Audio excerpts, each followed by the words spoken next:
Good evening, everyone. Today is Monday, October 23rd. The time is 6:04 p.m., and this meeting is called to order. Please join me in the Pledge of Allegiance. I pledge allegiance to the flag of the United States of America, and to the republic for which it stands, one nation, under God, indivisible, with liberty and justice for all. Clerk, roll call, please. Councilmember Brusher. Here. Councilmember Coyle. Here. Councilmember Harris. Here. Councilmember Patel. Councilmember Patil. Councilmember Pointer. Present. Councilmembership Freeman. Here. Madam Clerk, adequate notice, please. Adequate notice of this meeting as required by the Open Public Meeting Act of 1975 has been provided by the annual notice sent to the Home News Tribune, Star Ledger, Sentinel, and Desi Talk on December 1st, 2022, and posted main lobby municipal complex on that same date. Thank you, Madam Clerk. Before proceeding, I'd like to make a correction to the record from last Wednesday's meeting regarding Resolution 562 pertaining to the purchase of containers. The vote on the resolution were 3 yes, 2 no, and 2 abstentions. After the vote, I erroneously mentioned that the resolution failed. In review, though, a resolution is decided on the majority of votes cast, yea or nay, and abstentions are not considered. Therefore, the vote was 3-2, and the resolution was approved. In consideration, I do want to call out that I've been included on correspondences between the vendor that Councilman Brusher had referenced and the administration. And in the future, hopefully there are items of consideration that they could be used for. At this time, I'd like to open up for oral petitions and remarks, starting from the list. First, Ms. Bukuchevsky.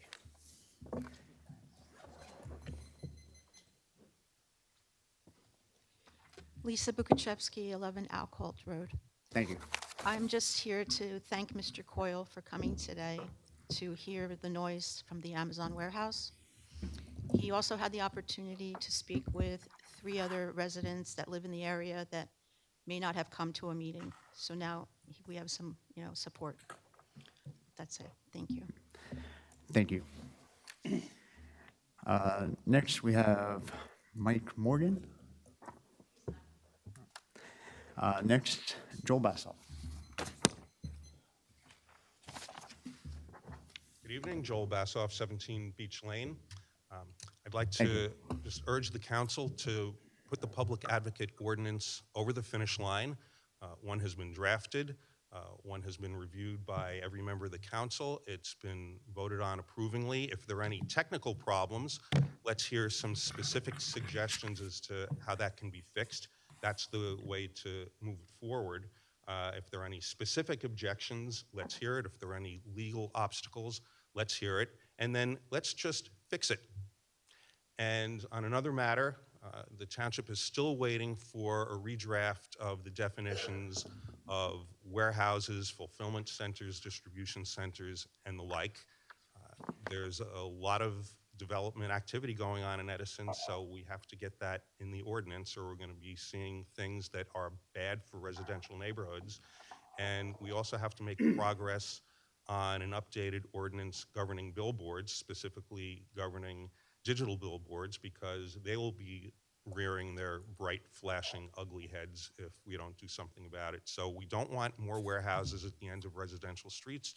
We don't want digital billboards constantly flashing in people's windows, and we don't want residents of the township to be left to their own devices when developers come up with harmful plans that will hurt the neighborhoods of people that have been diligently paying their taxes and are not getting adequate help from the township.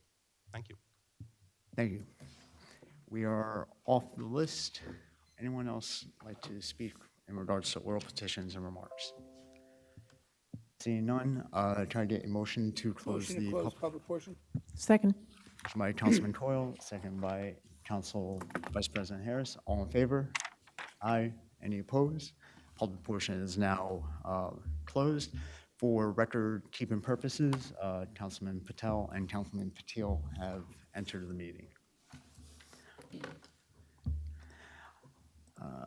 Item 5, resolutions of recognition. We are going to be holding off on these until Wednesday's meeting. 6, review of minutes. A, combined meeting of September 13th, 2023. Any comments from council? Seeing none. 7, reports from all council committees. I'll start from my right. Councilman Brescher. There are no updates, except that the public advocate we put up, apparently there was something with Here for Art Thou or something in there that our law firm seemed to have found, even though they can't find items of redactions. But because of that, I guess we have issues with that. I don't know if that means it's going to have to be reconvened or what we're going to do. Maybe this is something where we're going to have to raise money to get a law firm to write this for us, to make sure that we get it correct.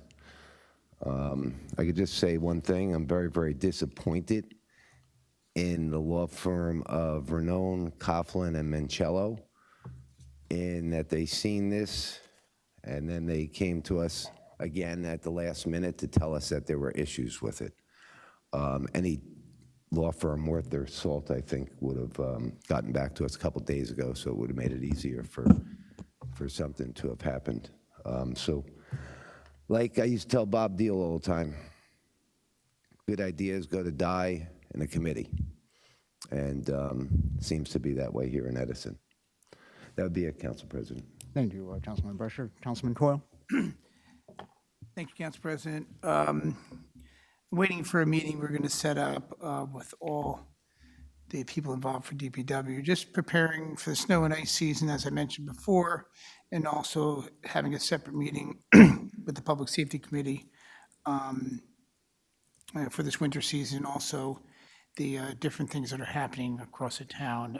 We were fortunate to have the chief come to a community and discuss different car thefts, which I think was wonderful and had good response in the community. And I think these are things in the future, I hope that continue, and that were things that were very helpful. I have nothing at this time, Council President. Thank you, Councilman Coyle. Council Vice President Harris. Nothing at this time, thank you, sir. Thank you, Council Vice President. Councilman Patel. None, sir. Councilman Patil. None at this time. Thank you, and Councilwoman Ship Freeman. I met with the Housing Authority, and they're moving forward with their program with the tennis and the basketball. They're getting that done, and it'll probably, after it's completed, we'll probably go back into season in April. That'll go there.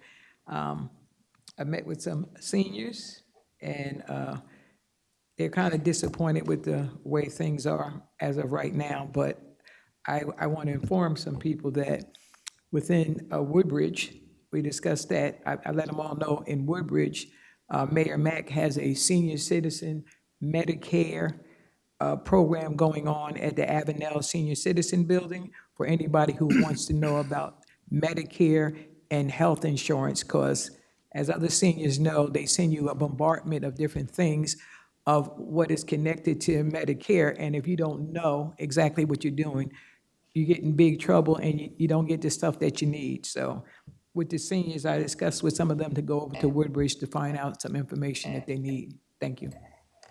Thank you, Councilwoman Ship Freeman. At this time, we move on to points of light. Any points of light from council members? Councilman Patil. Thank you, Council President. The Dussehra Festival was a wonderful event. Thank you, DPW, Edison Police, Fire Marshal, and of course the Health Department. Great coordination, great cooperation. We had lots of people there. In spite of cold and windy situation, the Fire Marshal was continuously monitoring the situation, and the weather held at the end, and the event was successful. Again, thank you everyone for working together. Thank you administration for supporting this festival. Again, when something good happens, we should always encourage, motivate, and of course, thank to the people who are involved. Again, thank you everyone. Thank you, Councilman. Oh, any other? Thank you, Councilman Patil. Councilwoman Ship Freeman. The trunk or treat on Sunday, was yesterday, sponsored by the ETEA, was a big hit. I mean, it was tons and tons of children there. whole lot of candy and a whole lot of activities, DJs and stuff, so that was actually very good. This Saturday morning, coming up on the 28th, they have a trunk or treat at the Elks from 9 to 12, and then I believe from 12 to 4, they have one here. The police department always gives one a trunk or treat here in Edison, but, you know, the Elks has one in the morning first, so you can spend your whole day trunk or treating. Thank you, Councilwoman Schaefer. Any other points of light? Just as a general note, on Saturday, October 28th, so this Saturday is the Trunk or Treat Touch a Truck event at Lake Papiani from 12 p.m. to 4 p.m. There's an e-cycle event on Saturday, November 4th, 8 a.m. to 12 p.m. here at the Town Hall parking lot. And the Diwali Festival is Saturday, November 4th at Lake Papiani. Rain date is scheduled for Sunday, November 5th. Any other points of light? Seeing none, moving on to the agenda. 9, from the Department of Finance. A, disbursement report through October 19th. B, resolution authorizing tax sale certificate redemption, $261,647. C, resolution authorizes release of hydrant metering deposits. And D, resolution authorizing overpayment refund caused by a successful tax court appeal. Any questions, comments, or concerns? Council President, Yes, Councilman Patil. a question on C. Do we know again, if I read the resolution, it just says the name of the company, not the address. So by Wednesday, if we can get the address of the company, that will be helpful. Understood. So the actual address of the, understood. Thank you. Any other questions, comments, or concerns? No, I just wanted to ask to be a little more explicit about the connection with the hydrant metering applications. Give me a little more background on it, because I'm reading online, but it's still not giving me enough information. That's it? I'll look into the backup. My understanding is that for any hydrants that are connected, there's a standard fee that needs to be instituted. I don't believe the hydrant was connected and was requested to be refunded, and that's what this is pertaining, but I'll get, But is it all the hydrants? Or just specific I ones? think, Okay, all right, thank you. thank you. Any other questions, comments, or concerns? Seeing none. 10, from the Department of Planning and Engineering. A, resolution refunding of tree maintenance bonds. Any questions, comments, or concerns? Seeing none. 11, from the Department of Public Works. A, resolution to release street opening escrow. B, resolution authorizing a refund for a solid waste container. Any questions, comments, or concerns? Seeing none. 12, from the Department of Recreation. A, resolution refunding park fee for Batakama celebration. And B, resolution authorizing refunds due to event cancellation of Fall Family Spectacular. Any questions, comments, or concerns? Council President, Yes, Councilwoman Schaefer. why we only have rain days for certain things that, I mean, because there's a lot of things that was canceled this year, because I think it must have rained like 7 Saturdays this year. So are we going to, from this point on, start using a rain date? Like, because I remember they had the Hall of, the Harvest Trail or something over at the Edison Lighthouse. And I asked why they didn't use a rain day, and they said they didn't use it, but the next day, it was perfect for spooky, and it was not that muddy.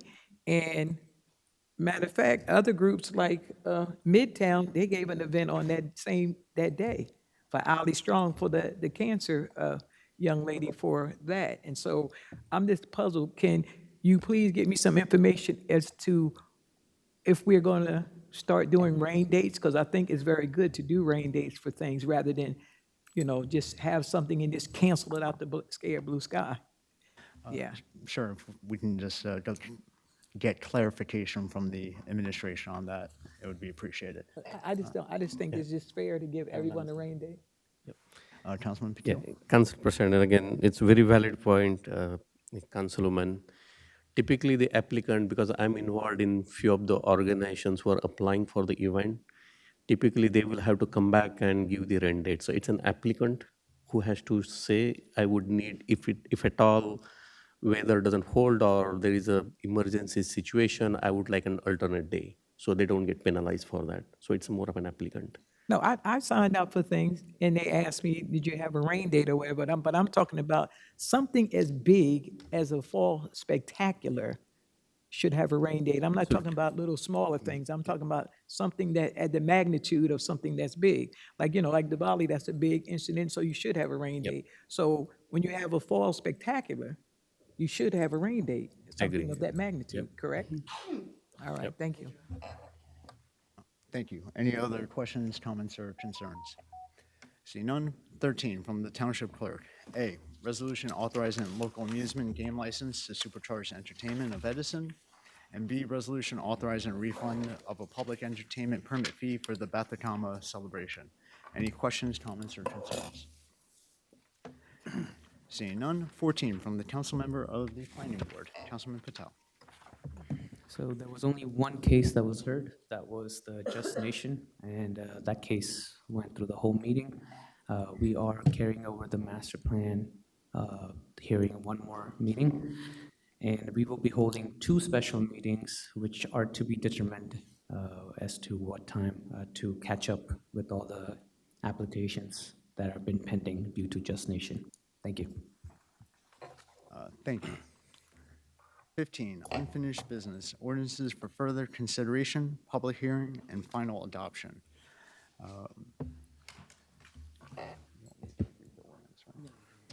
So we'll start with ordinance 2192-2023, the capital bond ordinance. Do we have any comments, questions, or concerns? Yes, I would like to Councilwoman make a Schaefer. comment. We keep making all these bonds and making all this stuff up, and like a resident told me, yeah, we have a soccer field and we have a football field, we have a multi-purpose field, but we don't have bathrooms.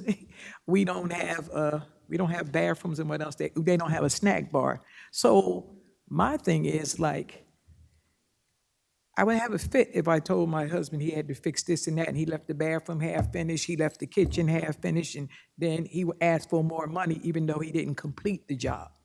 All right? So to me, I like things, but I like you to complete one project before running off to another project, because, I mean, we got a beautiful field and all that, and, I'm a proponent. I don't care what anybody else says. I think we should have bathrooms places. Men don't wear dresses and that kind of way, so it doesn't really matter to them.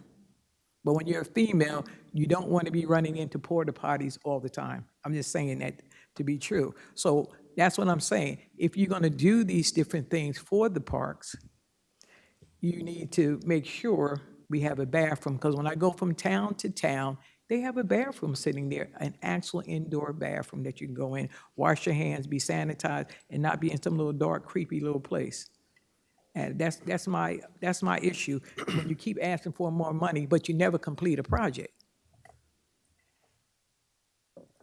Thank you, Councilwoman Schaeferman. Councilman Patil, or would the administration like to address any of those questions or comments?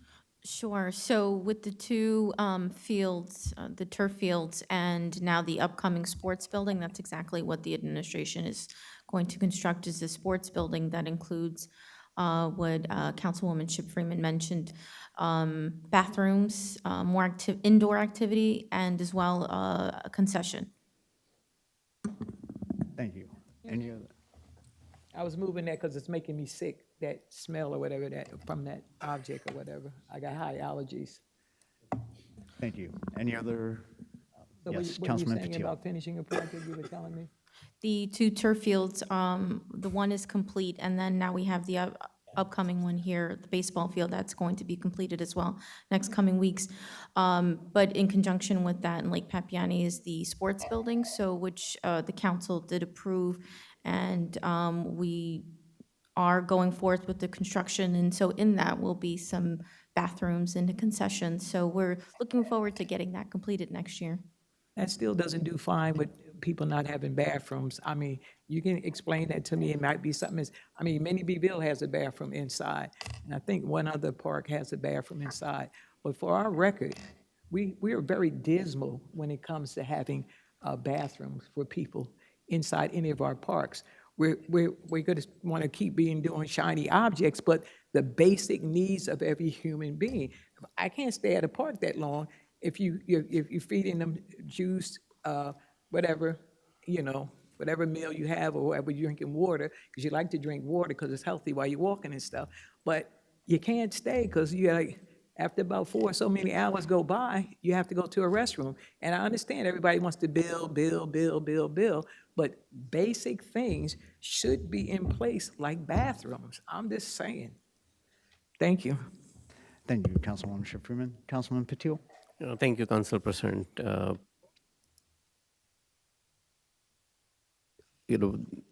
We got the, I think, the supporting document on where the money will be spent. And the reason I would support this bond, because there are very critical, crucial line items there, especially roads. We are paving the roads past 8-9 years, so that project has to go on. We have not finished paving every single road in Edison, so we really can't stop that. The second important project I see is the DPW place that needs to be redone. I did visit the place and it is in dire need of repairs. We can't repair our vehicles, the DPW vehicles outside, and it's not a safe condition. So this project must go on. The other project that's really stuck to my mind is the long pending. I think last 4 years, I'm chasing this drainage work, and thank you for adding that culvert about drainage. There is one on the, and there are a bunch of them, but specifically one that I was looking is missing there, and hopefully that will be covered under various drainage areas not yet determined. This is the Summer Street. That if you can please add that one, that would be really helpful. Having said that, again, this is an ordinance for the bond. We need to keep moving, keep improving our town to improve the quality of life. At the same token, I would make the comment on the next one, but a lot of things tie together. When we are trying to work as a team, as a council, to move this town forward, but at the same token, if we don't get the cooperation to move other things forward, it becomes very difficult for this council person to vote on certain things which are good for the town. So I'll hold up my comment for the next ordinance, but just making it clear that there are good things that would happen with this ordinance, but I'm very disappointed with the next ordinance. I'll make a separate comment on that. Thank you, Council President. Thank you. Council President? Yes, Councilwoman Freeman. 75 roads supposed to be dug up by PSE&G.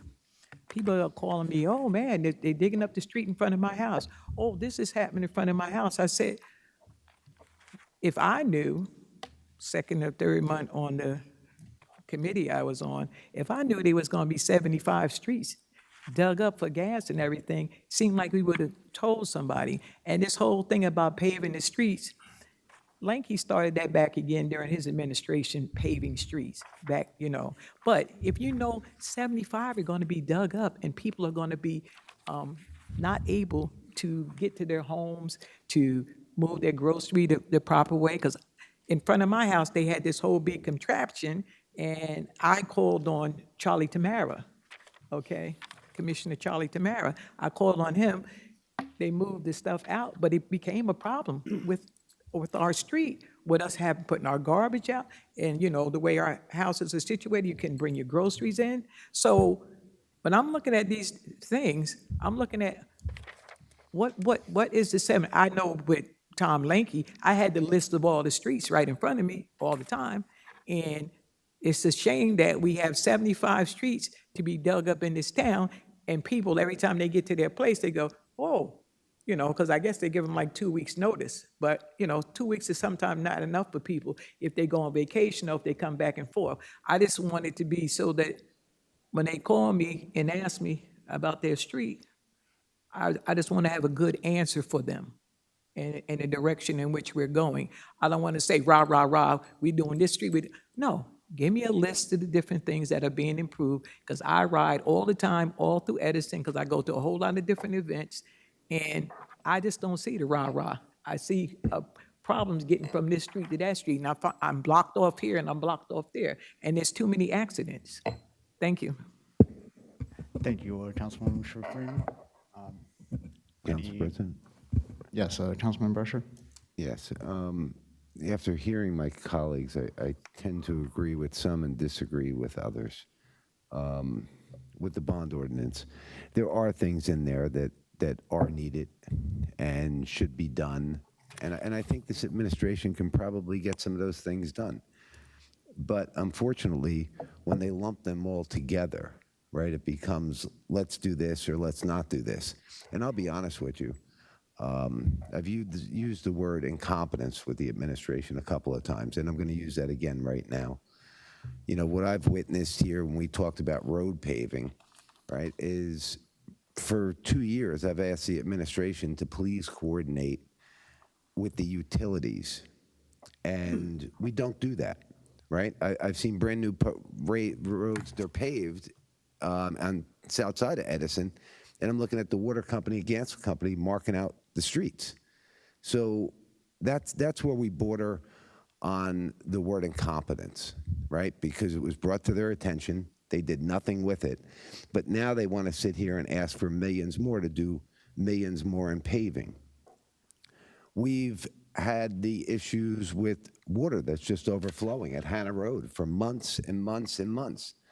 And, you know, I mean, unfortunately, I don't know what the holdup is. It has something to do with, I guess, our law firm, Renault and Coughlin and Mancello, you know, and between them and the administration, we can't get a small water leak fixed in the town. But yet they want $20 million more. So as a councilman, my attorney told me that there's nothing that I could actually do to force the administration or get the administration to take care of any items in the town unless I vote no. So to be quite honest with you, I'm going to have to take our legal advice. And because Hannah Road hasn't been taken care of, I'm going to be voting no on this bond ordinance. Thank you, Council President. Thank you. Any other questions, comments, or concerns? Would the administration like to address any of the comments that were made? Council President. Yes, just point of order. I didn't ask a question to the administration. If I wanted to ask them a question, I would have asked the question. Okay. Thank you. Council President. Yes, Councilman Coyle? I'm in full support of this bond ordinance, and I do have some understanding of my council colleague and some issues. And when it comes to road improvements in our community and utilities, 100%, we would love to make sure that we communicate month to month, week to week, year to year with our utility companies when they tear up roads. Unfortunately, that just has not happened, and there are issues with their budgets against our budget when they time out their improvements. However, what I'm happy to say is as this council, and many who sat on this council passed an ordinance to make sure that any road in this town that's been paved within 5 years, we have a moratorium that road is improved. So that does happen, you know, for us, and I'm proud of that. But this bond, you know, covers a lot, not just street improvements. It covers opportunities for police support, pickup trucks, emergency management, a command station, public works, various trucks, improvements, equipment, various building improvements in our HVAC. We were here last week. We had a problem with our issues. And it goes on and on. I can go word for word, and I'm sure we can discuss that in the work session further. But there are a lot of important things on this. And again, when I hear it's a stretch of a lot going on in Edison, some things, you know, are not complete. My colleague is right, you know, but when one project finishes, another one starts, and that's how we continue a calendar flow.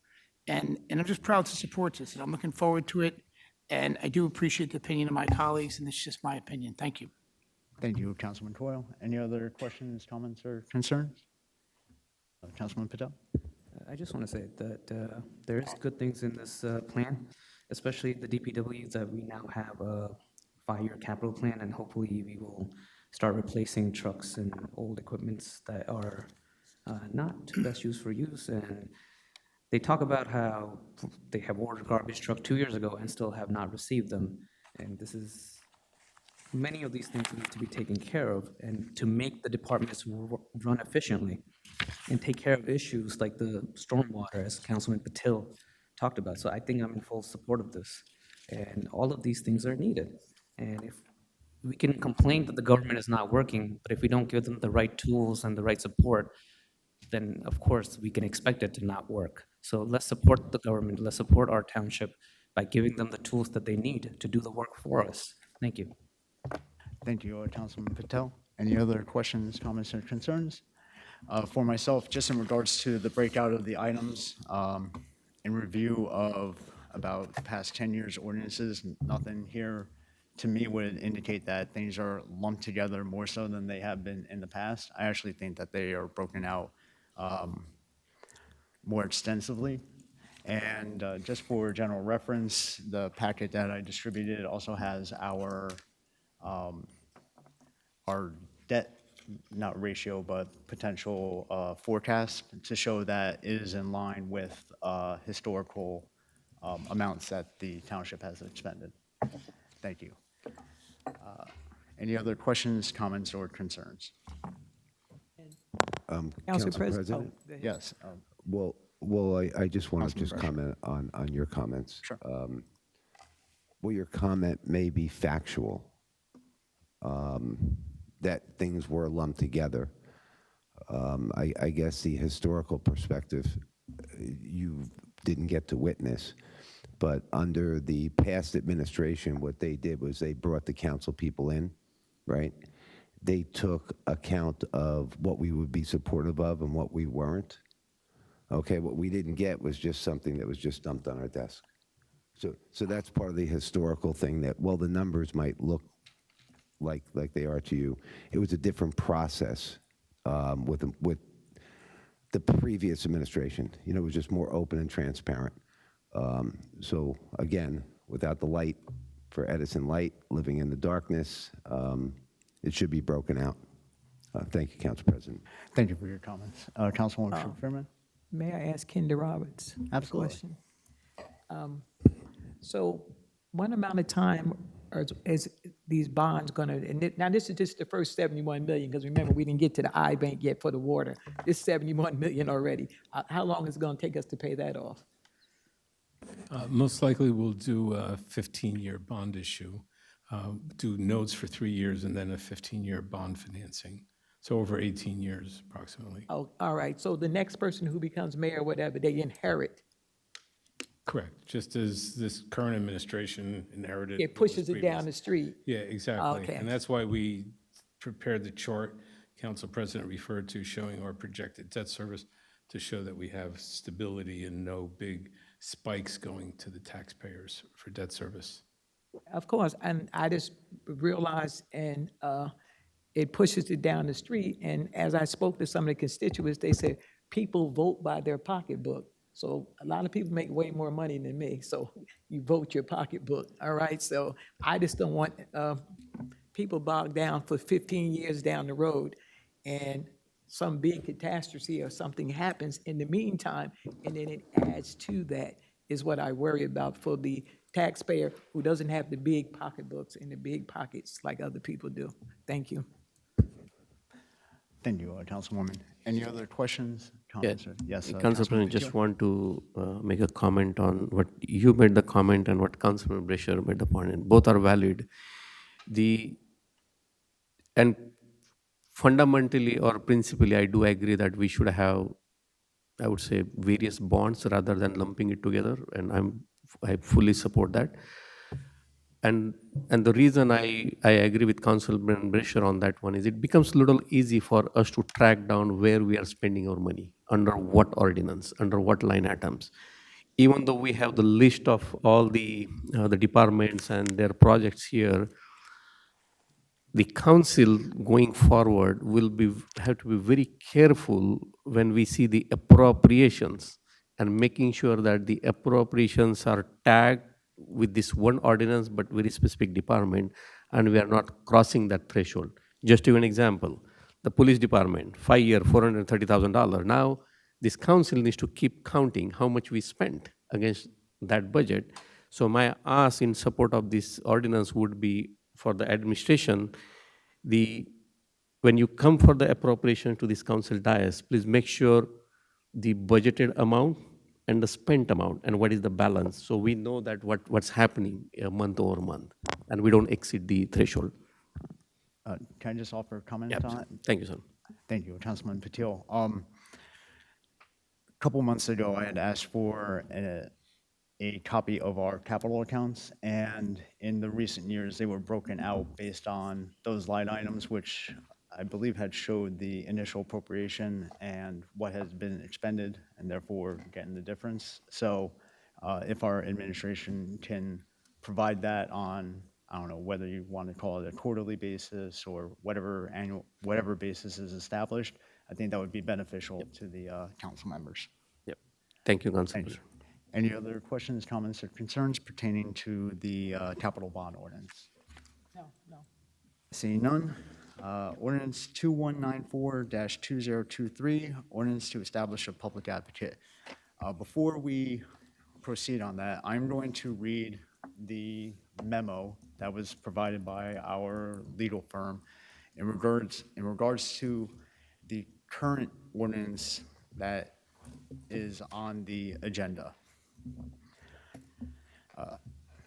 Dear Council President, I've had an opportunity to review the process for the introduction of the ordinance creating the position of public advocate, which has been designated by the clerk as ordinance 0.2194-2023, the ordinance.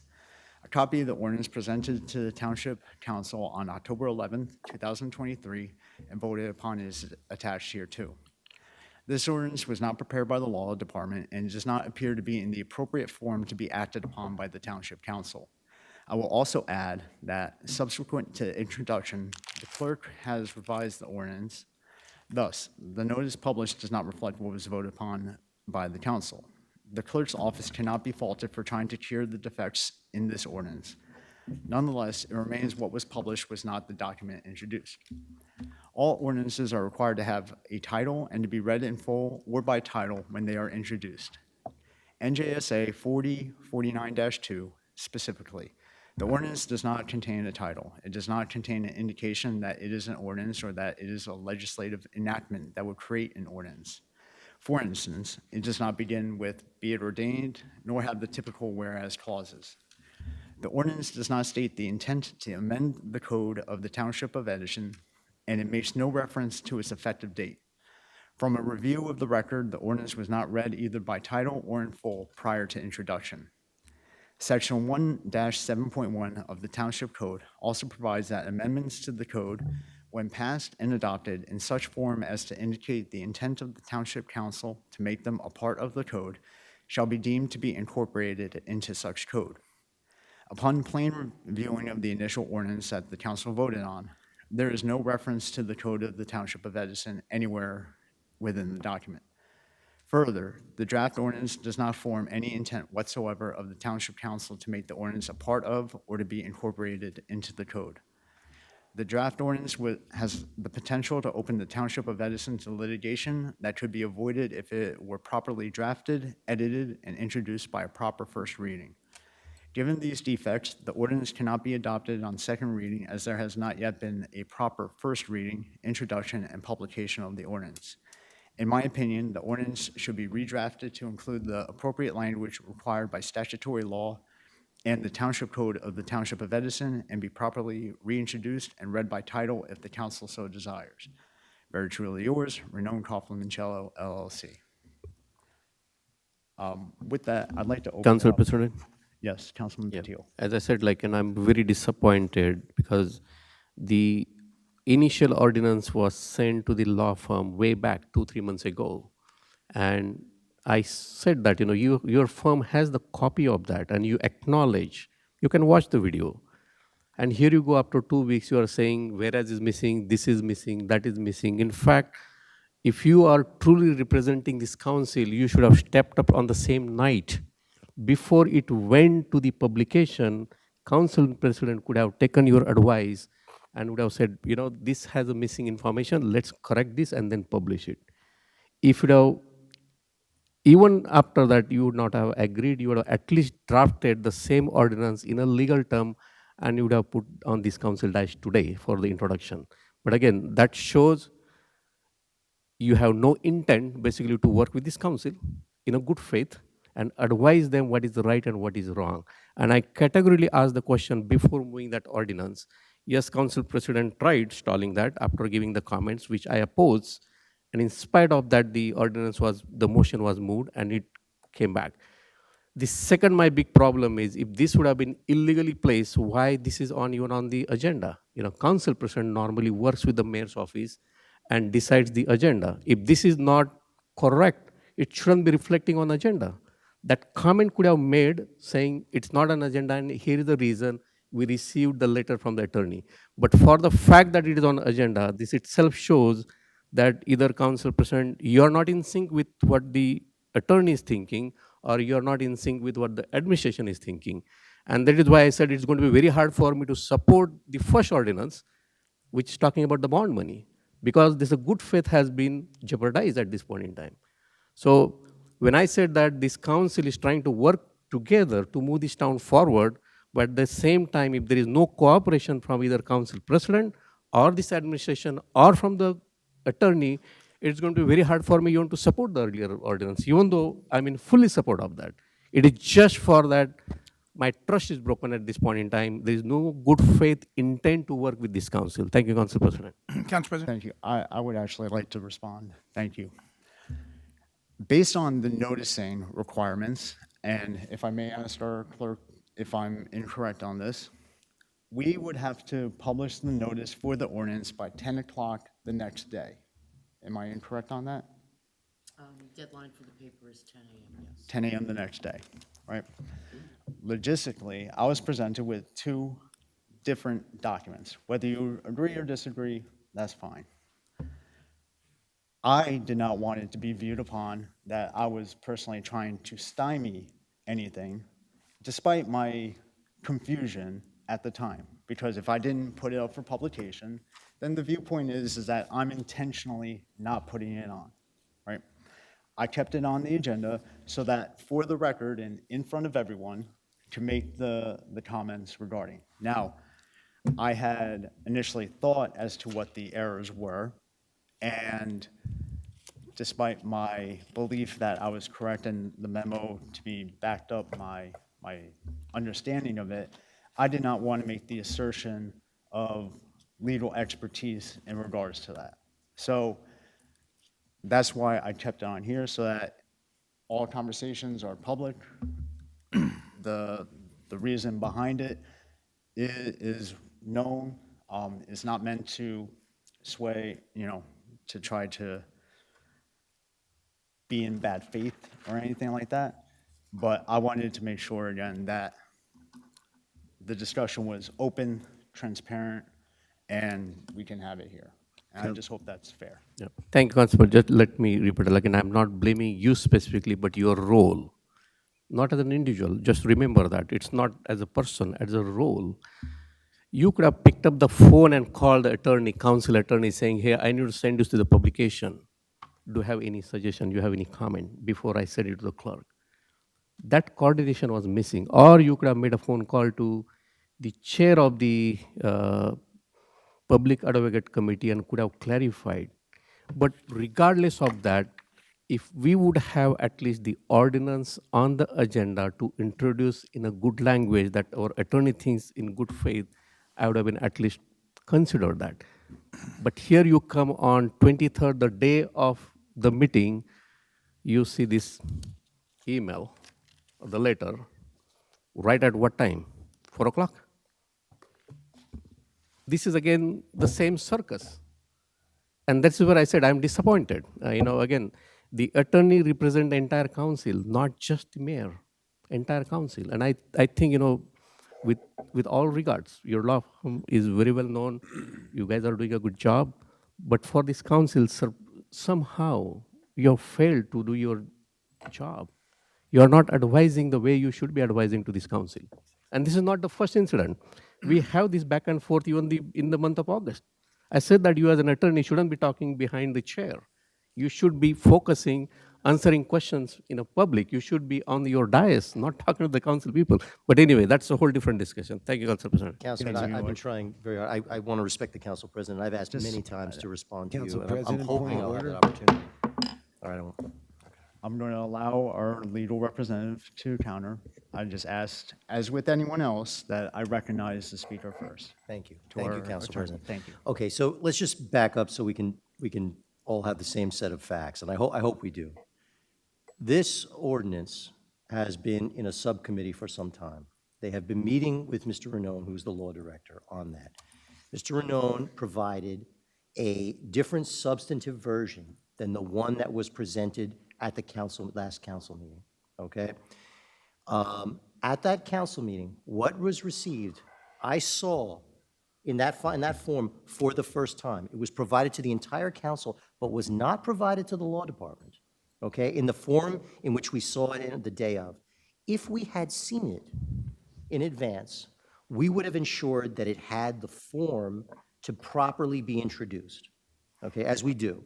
And we don't have to agree with it, we can disagree with it, but if you ask me specifically, please put this ordinance in a legal form that can be introduced, we will do that.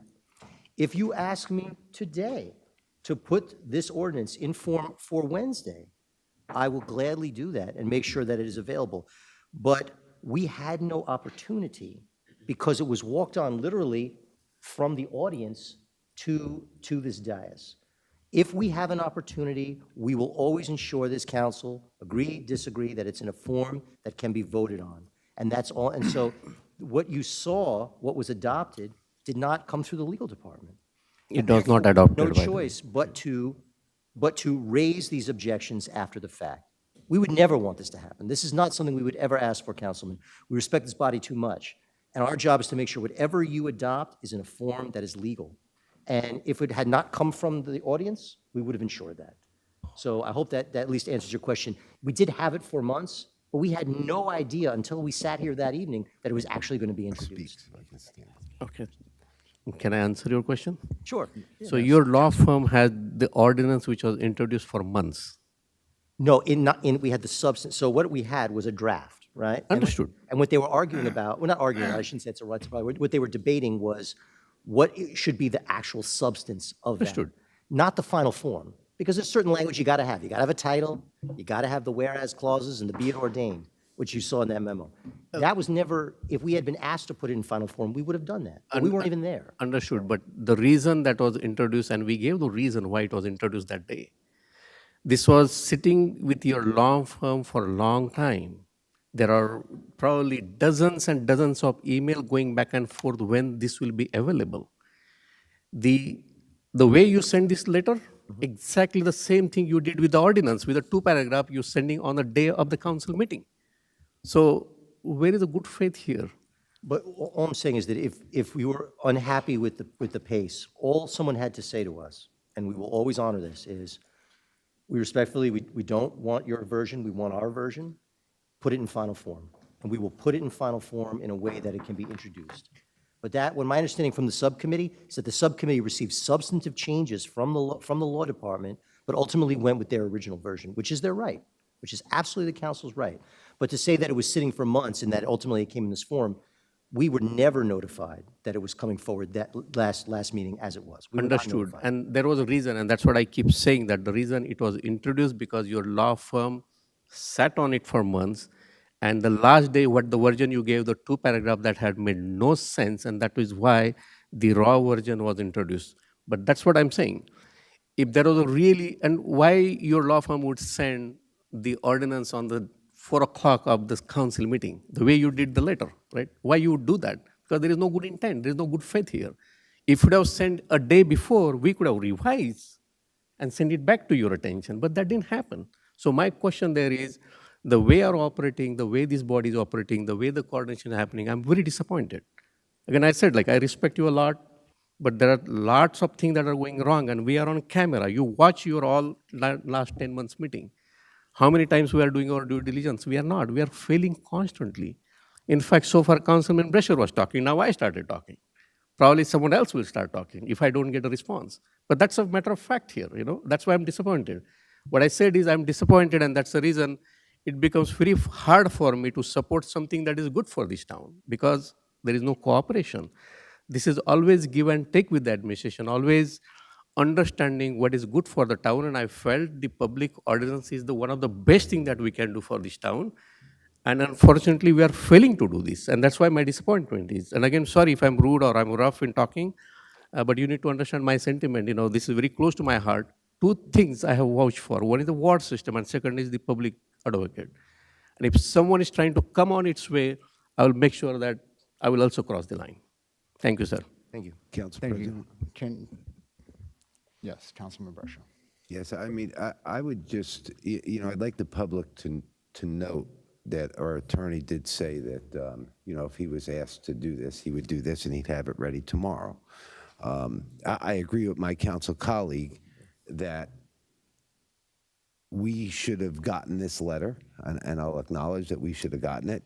We should have gotten it with the revisions made for us to make the introduction today. By them only giving us this letter and not communicating with us is the problem that I have with the law firm. When my council colleague talks, about months, we all went back to where I asked for legal bills, which was for, I believe it was 3 months it took to get the redacted legal bills, right? So it's not like it doesn't take time for this law firm to do anything. In fact, at our last meeting, I believe, and we can go to the tape and listen, but I thought David told us that he would have the letter for the nurses tomorrow for us, but we didn't get it tomorrow. We got that sent to us today. Just a point of clarification, I sent that last Friday, and if I didn't follow up on that, I'll take ownership on that. Okay, right. Oh, okay. So we got it last Friday, right? And you wanted to give someone the opportunity to see if they'd like to change that. But the question was last Friday the next day? See, like how you're great to correct me, which was really nice of you to say that it wasn't, just today or yesterday that we got it. It was Friday, right? So no one works on Saturday and Sunday. So in essence, right, today's Monday, so it's almost like Friday. But we said we were going to get it the next day, and that was over a week ago. I never said I'd offer it the next day. I did say I would do it, which I did, but I did not say I'd offer it the next day. The conversation is starting to stray away from the ordinance that is currently up for conversation, so if we can stick particularly in regards So, to... Council President, how does this move forward? I mean, that ultimately is a goal. Does our resident need to make these corrections, or can our law firm make these corrections? I would like and to- have question, that if you'd for- like. Wait, just let me finish.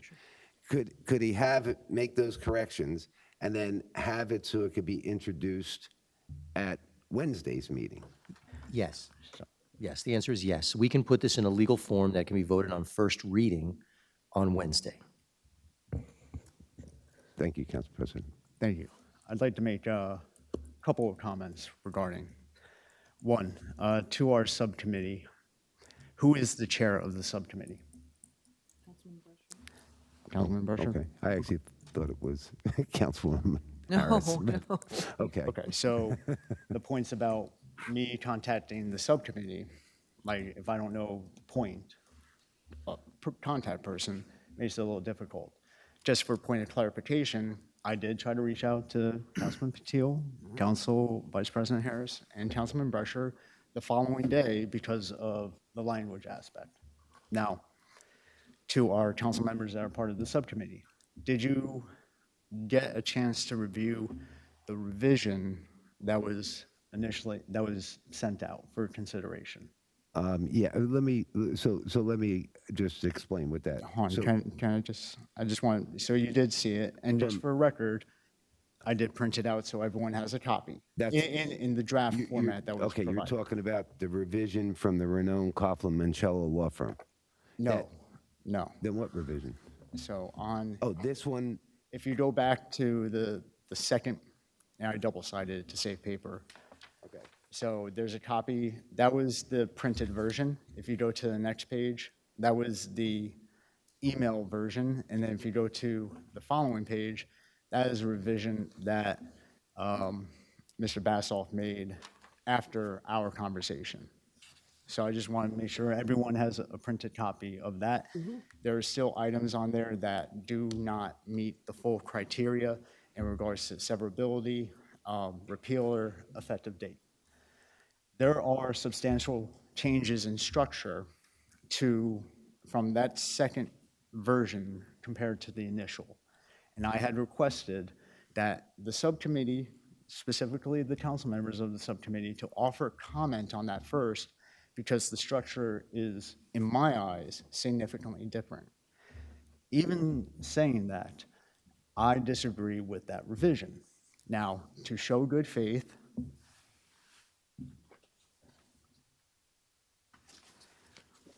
I prepared an ordinance that I think is substantive enough for introduction.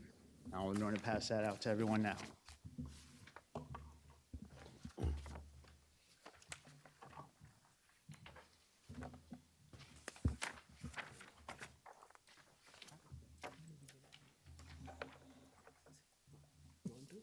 I am in a little while.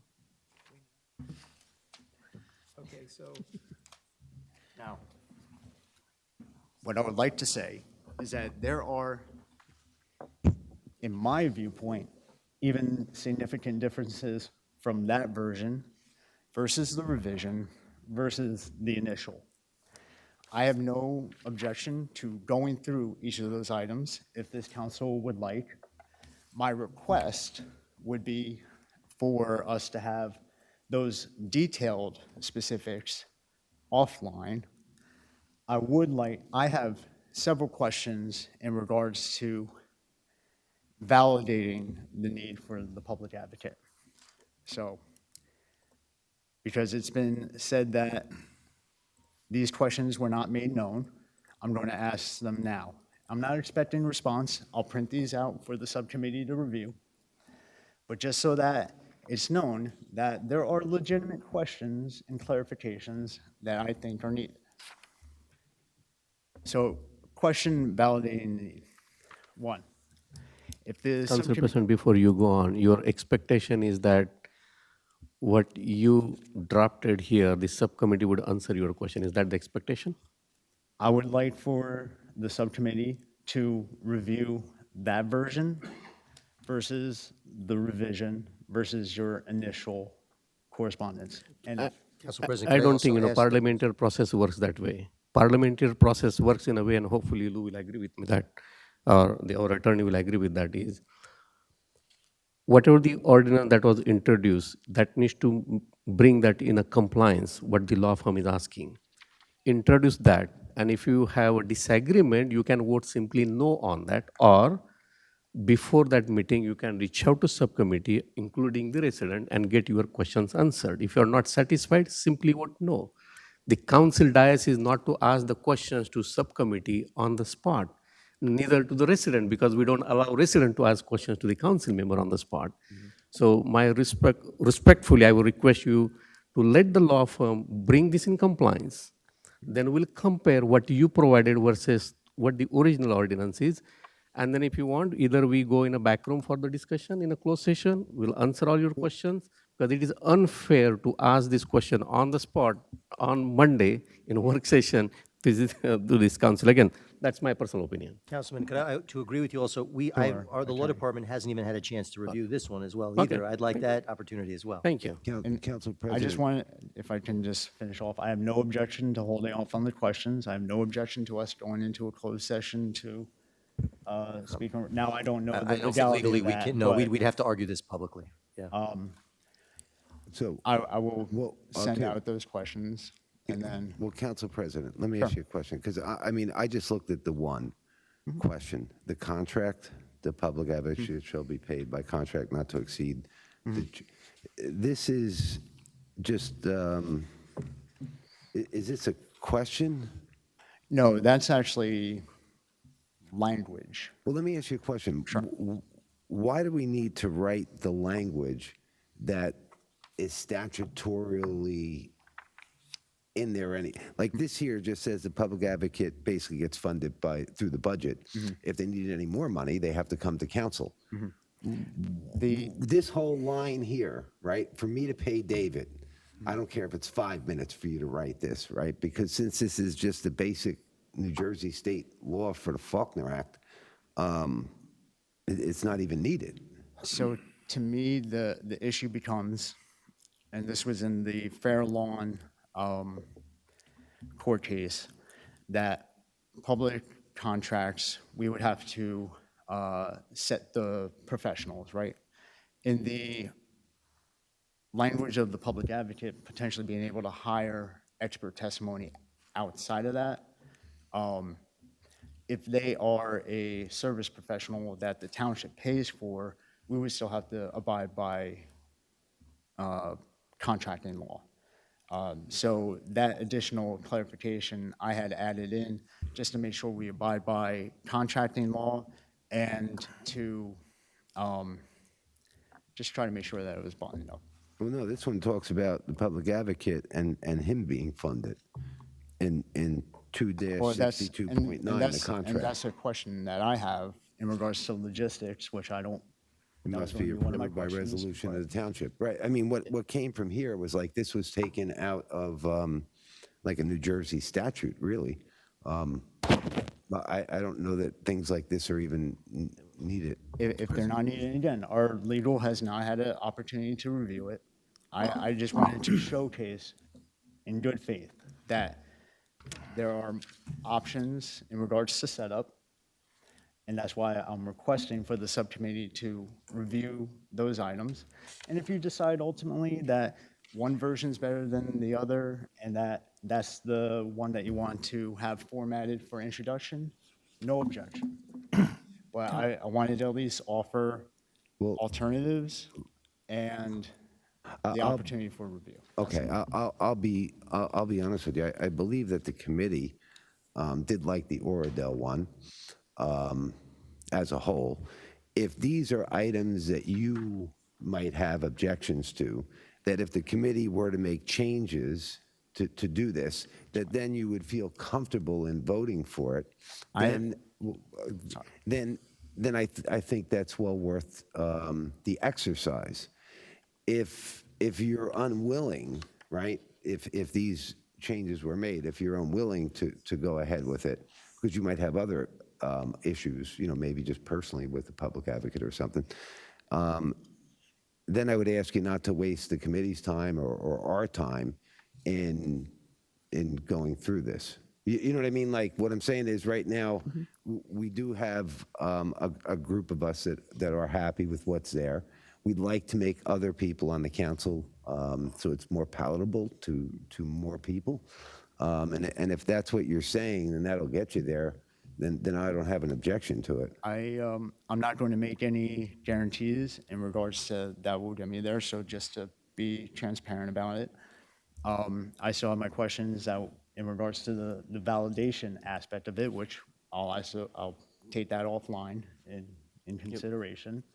And then if you feel that it's not going to move the needle, you don't have to do anything with that, and you can request our legal firm to draft up the ordinance that the subcommittee feels appropriate for introduction and consideration. All right, so you're gonna talk to, I guess, offline about the need for one, let's say, and then you're gonna get back to the committee and let us know within a couple days, let's say, whether it's something that we should move ahead with and maybe contemplate looking at the changes that you're looking at, or you're going to say, listen, I just don't feel comfortable moving in this direction, in which case then we don't have to spin our wheels and I think that that's personally a better format, personal opinion. I'll leave that to you. I'll take offline any of the questions in regards to Council President. the type Very of good. info. Thank you, Council Thank you. President. Yes, Councilman Coyle? I understand completely why you left this on the agenda. And again,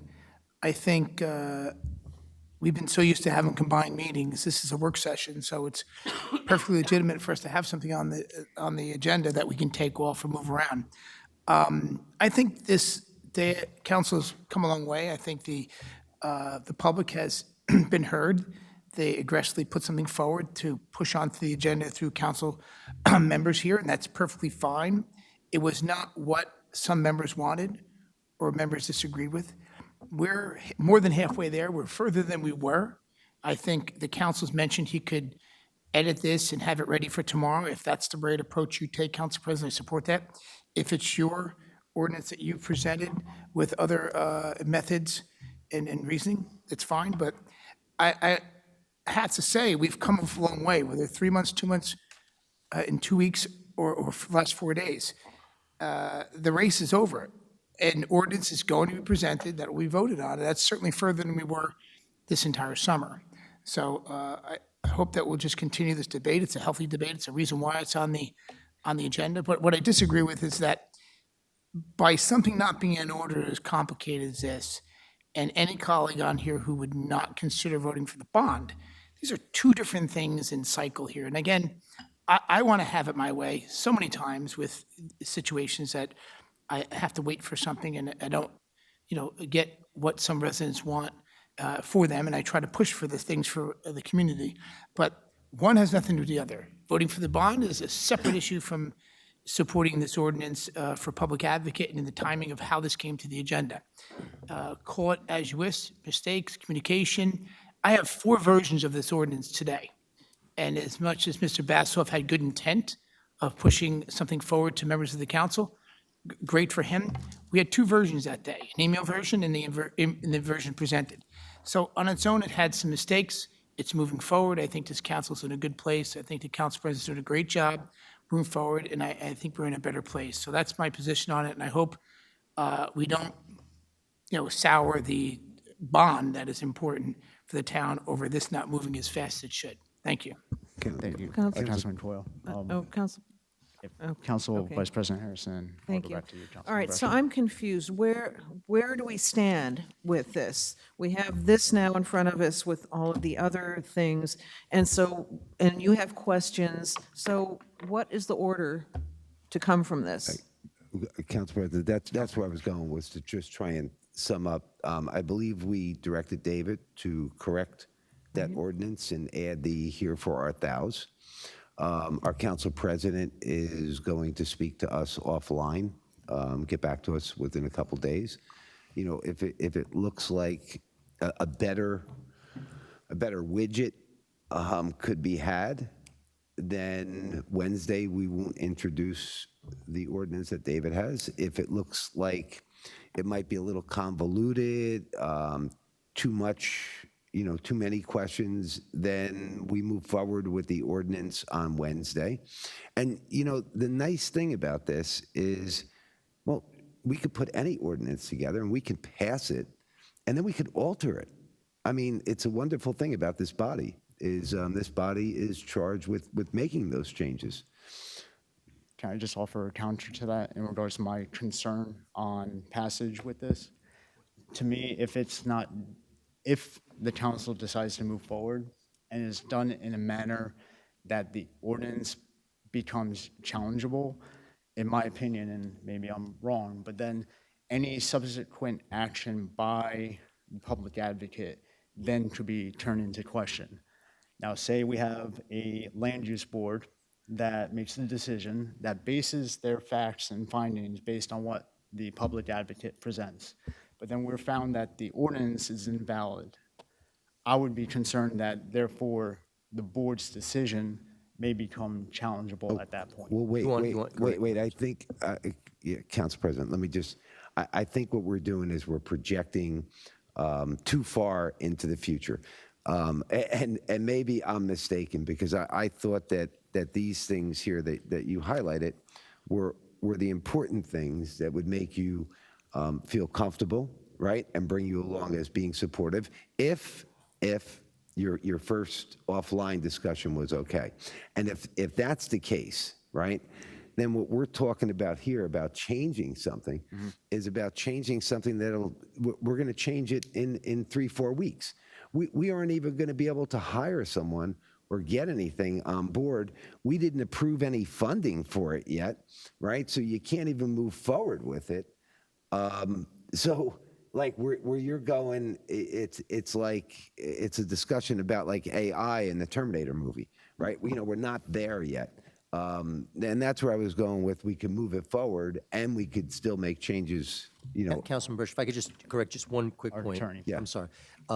You certainly can always amend an existing ordinance, but what you can't do, though, is introduce it and then make substantial changes on second reading, because it's already been noticed. No, So that's, just wanted to clarify that one No, point. no, no, is yeah, that- no, Yeah, because where only I de minimis changes can then lead to second reading. No, Yeah. where I was going was we put it up, we pass it, and then over the next couple weeks is when these discussions would happen to possibly change this. And if that were to bring any of the other council colleagues on board with it, right? At that point, then we would look to amend it, is where I'm going. But what we wouldn't do is we won't hold this up to just say, let's see how everybody feels if we have a 7-person committee. You know what I mean? That's all, Council President. Council President? So can I just offer one clarification? What I present is what I think from a legal aspect is the more appropriate format. I'm not going to make a commitment, yea or nay, because I still want to see the backup information, data specifically in regards to validating the need, which we'll discuss offline, and if you are the chair, Yes. I'll We can. address those questions to you. if Okay. That's okay. Councilman Patel? Just a question. Are we going with the wording that says the township council will elect Let's- the public advocate? Why don't we, since that was one of the differences in regards to the versions, if we can have that further clarification conversation offline, I'd appreciate it. All right. So as of this moment, in regards to the current introduction, because of the way it was introduced, the format and everything, I'm inclined not to have the public hearing on Wednesday. I hope that the explanation is valid in that regard. I do not want to have the township potentially liable and/or the good intentions put into jeopardy with it moving forward at this point. And if it wants to be reintroduced at Wednesday's meeting for the following, by all means. Council President, only one remark there. I think, Councilman Brasher, you being the chair, you might have to take the second opinion from another attorney that in the given format, if it is adopted, what's the impact? Or can we do it? If the answer is dead no, then I would support introduction again on Wednesday. But I would double check on that. You know what, I mean, I think that's a fair assessment. I know we do have quite a few attorneys that work for the township. They work under the law director. Can you give me the name? Do we have, is Bill Northgrave, does he still do work for us here? I believe he's redevelopment counsel? Could I contact him about this? No, unfortunately, I mean, if we needed conflict counsel, that would have to go through Mr. Renan. So Lou would have to be contacted and make that assignment. The council doesn't have independent counsel. Okay, so then, you know what? I'll tell you what, Council President and to our attorney, please make those corrections. We're going to put that up on Wednesday, okay? We're going to move forward. Yeah, And don't wait, just hear me out. Right at the end of the day, like I always say, right? It's not for our attorney to decide. It's for a judge to decide. Council President, I do understand your concerns about litigation. We have a lot of other litigation that goes on in the town, so there's a lot of other nefarious stuff that's been going on here. So I hope that you're supportive of all those other legal lawsuits when they come up. And, you know, maybe we can pass a resolution at that time about as far as the administration's handling of things. But no, that sounds like a good way to move forward. Fair that the public hearing in regards to this specific ordinance at the moment in this current format will not be held on this Wednesday's meeting. I just want to make sure we're all clear in alignment. Right. Council President, I will prepare, my office will prepare, we'll take the resolution that was introduced at the last meeting and put it into a legal format. We will do that and have that for the council. Thank you. Thank you. The one was introduced. We will put it in new form.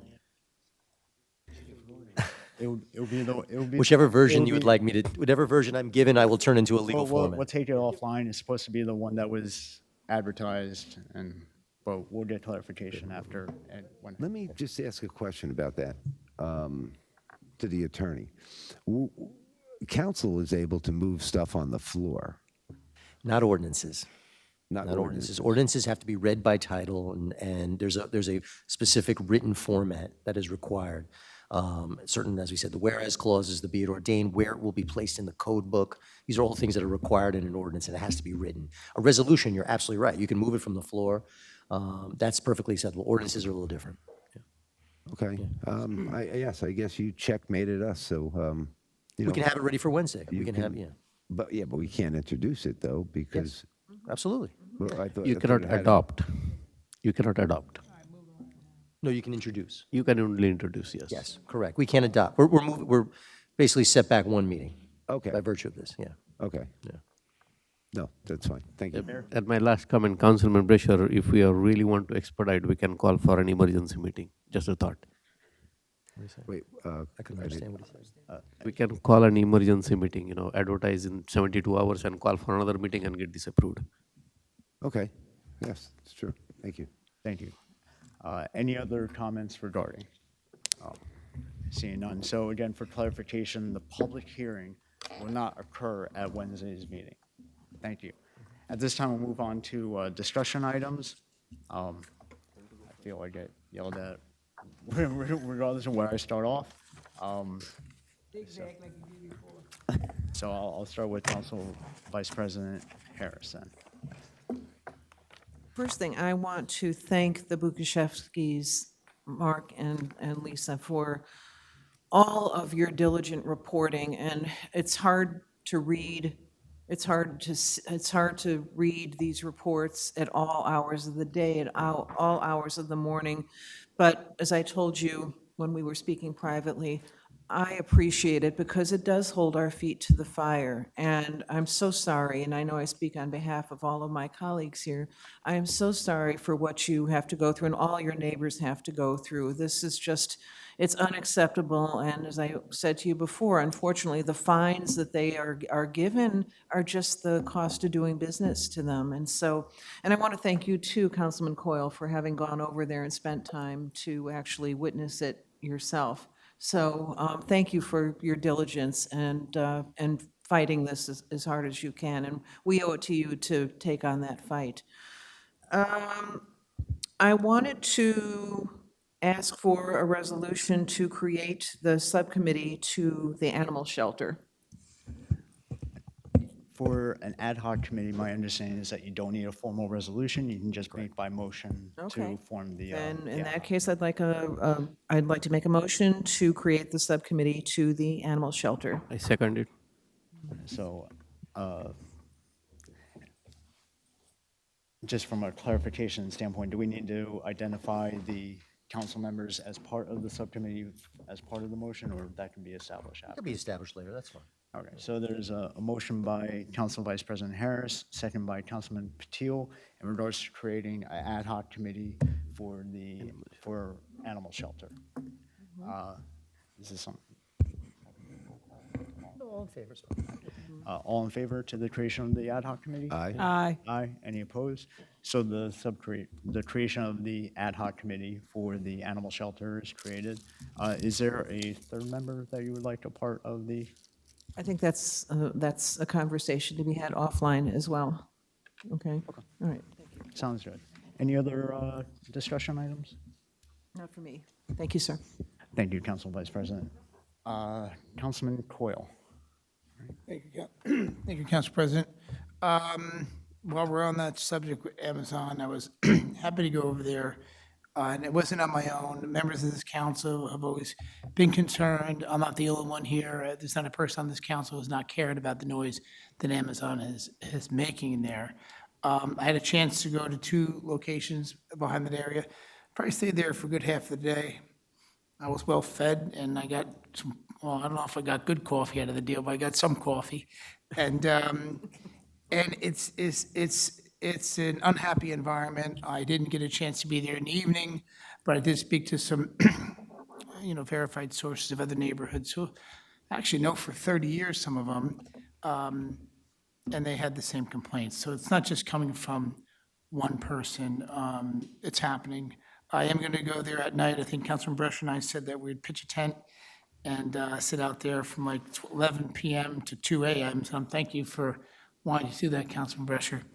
And I think at night we'll hear the noises that families are putting up with. And again, we know from a business perspective, the during-the-day operation is acceptable to some degree, but it's the evening noise that's really a problem, and I hope we'll continue to look into that. I know the mayor has a concern and is making an effort to meet with Amazon, but it's just a first round of going there as a council member, and I'm sure all of us will continue to do some part. So thank you for having me, and look forward to coming again. And they were actually very nice to me. I was welcomed, very nice. So that's that subject there. And I just, again, as I mentioned, with public safety, Council President, we are looking at setting up a meeting with the chief, but not to just go over the burglaries or any kind of issues of car theft, which I was happy to see what I discussed in our committees.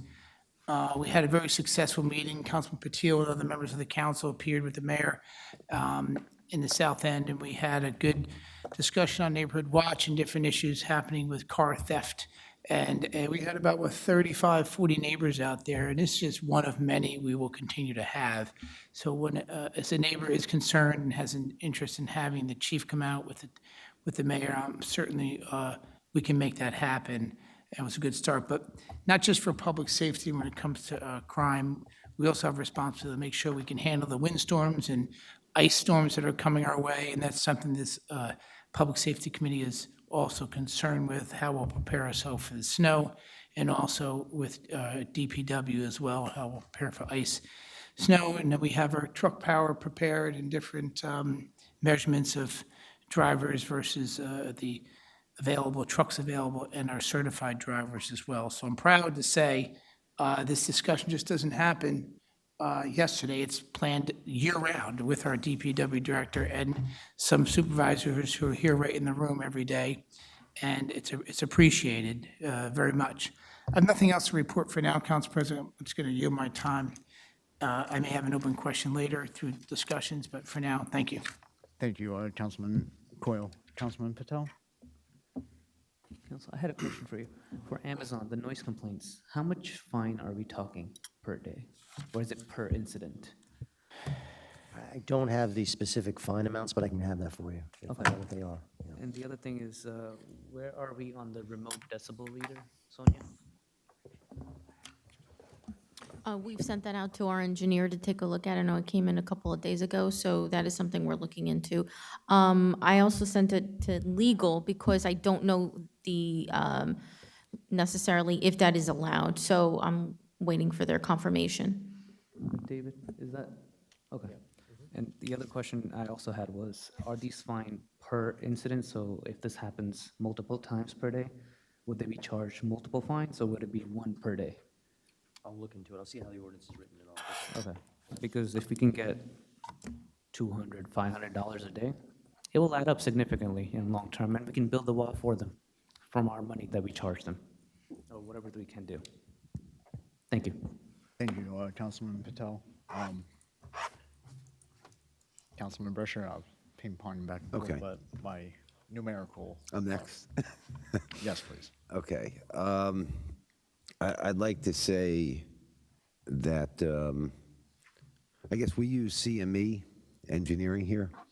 And I think CME was the one that did the coordination of our streets when they were being opened up. So they're still here.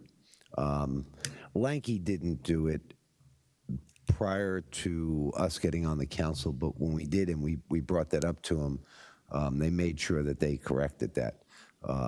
In fact, Sam was our councilman at the time, supported that, so I don't know what happened since he became mayor, but, you know, we're opening up roads.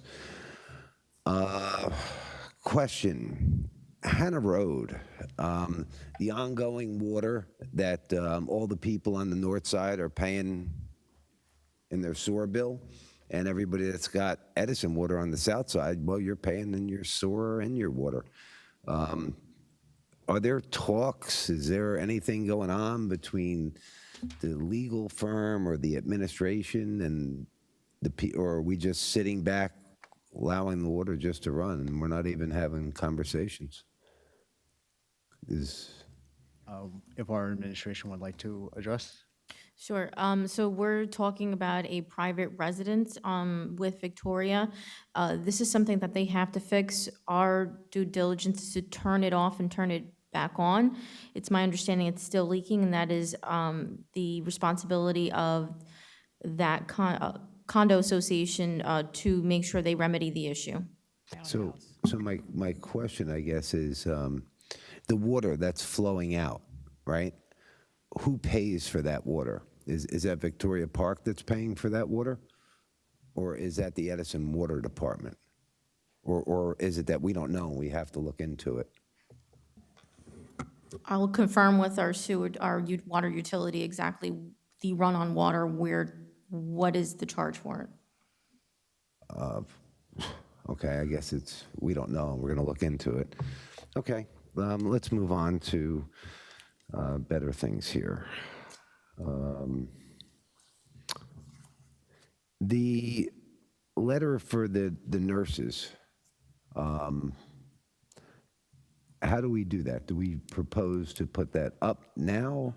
Do we sign it here? The clerk, I know, has our signatures to sign Yeah, it. it can, it's already been voted on, so it can just be sent. I think it was circulated to make sure that everyone approved of the language, and it's ready to go, yeah. Okay, so, and Cheryl, you have our signatures? Yes, I do. So if you don't approve, I'll get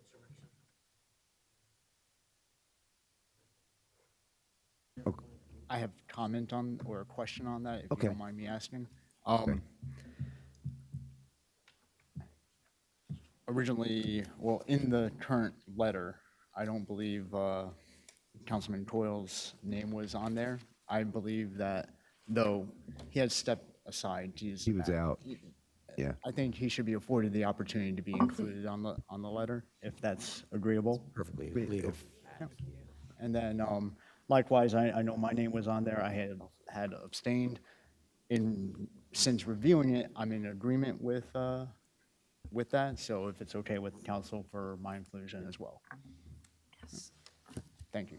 Council President, I'm surprised we even took a vote, leaving the dais for a minute and a half to go to the back room and come to the bathroom. I've never seen that in the 8 years we're on the council, when it's just such a easy letter we're doing. It's not that we're passing hardcore ordinance such as the public advocate to let our support for a 20-year, fight for nurses, which is important. But, I mean, I think, and thanks, Council President, Council President. I mean, because thank you. normally Councilman Brescher would say, Joe's in the bathroom, just wait a minute. I'm sorry, I didn't mean to take up from your discussion. No, items. I that's- just wanted that's to fine. clarify. Thank you. Okay.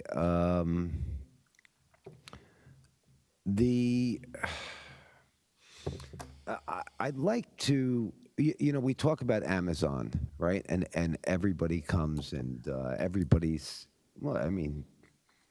heart breaks at what's going on there. But the simple fact of the matter that we have is that this body, minus 3 council people that weren't here and weren't part of what we did, but for Able, what we did was we went out there and I've said this over and over, so it's not a shock, but we went over and over and they got fined. And then we had that law firm with Bill Norksgrave there, excellent law firm, right? I mean, took them to court and they fell into compliance. And, my thought with Amazon would be a similar thing, but we don't do that. We don't enforce those laws. We do not have a right as a body here to enforce those laws. But there's some disturbing things that have kind of come to light. And I noticed that Amazon makes contributions to the town. Now, if that's not a conflict, where they are not being fined every day, yet the noise is exactly the same every day. So enforcement is not happening, but they are making donations. It almost looks like a pay to play. I'm proposing that we make an ordinance that any vendor, any business in the town that makes donations, if they were to have violations, cannot do it. But I don't know what we can do as far as making that so that it's aggressive, so they don't go down that road. So I don't know if our legal team can give us some ideas besides a $100 fine because they donated, because to me, this doesn't seem right, to accept donations from someone that you are then not fining, yet I have witnessed the law being broken and they were not fined in those days I was there. And Councilman Coyle was there today. I don't know that we received a fine today over there. So he was there, he witnessed it, the fines didn't happen, yet we accept payoff, contributions, contributions from this entity, which is a bad neighbor in my mind here. We've asked the administration before about doing, noise studies. Not until a resident brought it up, but we brought that up to the administration about having that done. So I think we need to make an ordinance and so these bad actors can't be pay to play type of thing. But I'd like to get maybe some advice from the attorney, if he can think about what kind of fine could be in place, because It's an interesting situation, because the state last year passed the Election Transparency Act, which precludes any municipality from making any local ordinance with regard to pay to play when it comes to campaign contributions. But you're not really talking about campaign contributions, you're talking about contributions directly made to the township. So it's a novel situation. I'd like to look at it a little more closely, and I can certainly get back to you. And it's something like and don't get me wrong, I've talked about things like this with the other law firm with Northgrave, and he told me we're allowed to charge him $100. $100 is not something of that nature. So yeah, if we could take a look. Take a look at that.